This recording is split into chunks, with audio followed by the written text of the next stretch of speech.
இன்னைக்கான டாப் சம்பவங்கள் என்னென்னு பார்ப்போம். அதுல ஃபர்ஸ்ட் நேத்து தாவேகா அரசுக்கு எதிரா வாக்களிக்க சொல்லி தாவேகா எம்எல்ஏக்களை 35 இருந்து 50 கோடி ரூபாய் வரைக்கும் பேரம் பேசின விஷயத்துல கிட்டத்தட்ட 6 பேர் அரெஸ்ட் பண்ணியிருந்தாங்க.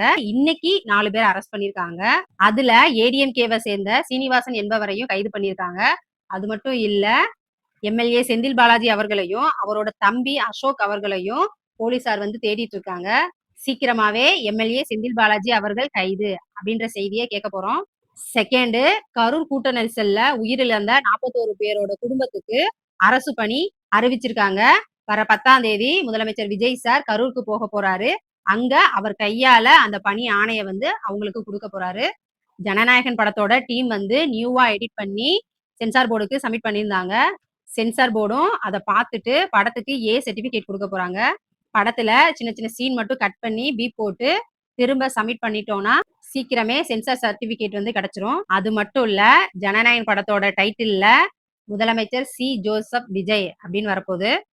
மூவி மேபி 1 or 2 monthsல வந்து ரிலீஸ் ஆயிடும். ஃபோர்த்து, இன்னைக்கு தாம்பரத்துல பஸ்ல டிராவல் பண்ணிட்டு இருக்கும் போது ஒரு பொண்ணு உடல்நிலை சரியில்லாம மயக்கம் போட்டு விழுந்துட்டாங்க. அவங்கள பஸ் டிரைவர் பஸ்ஸை எங்கேயுமே நிப்பாட்டாம கவர்மெண்ட் ஹாஸ்பிட்டல்ல போய் நிப்பாட்டி ஸ்ட்ரக்சருக்காக வெயிட் பண்ணாம அவரே தூக்கிட்டு போய் கரெக்டான டைம்ல சேர்த்திருக்காரு. இப்போ அந்த பொண்ணு நல்லா இருக்காங்க. இவ்வளவு பெரிய விஷயம் பண்ண அவங்கள நேர்ல கூப்பிட்டு பாராட்டி இருக்காரு போக்குவரத்து துறை அமைச்சர். பிப்த், இன்னைக்கு ஏடிஎம்கே எம்எல்ஏக்கள் C Vijayabaskar and MR Vijayabaskar அவர்கள் 2 பேரும் கிட்டத்தட்ட 50,000 தொண்டர்களோட வந்து தாவேகால ஜாயின் பண்ணியிருக்காங்க. சிக்ஸ்த், பீகார், மத்திய பிரதேசம், குஜராத் மாநிலங்கள்ல காலியா உள்ள தொகுதிகளுக்கு இடைத்தேர்தலை தேர்தல் ஆணையம் வந்து அறிவிச்சிருக்காங்க.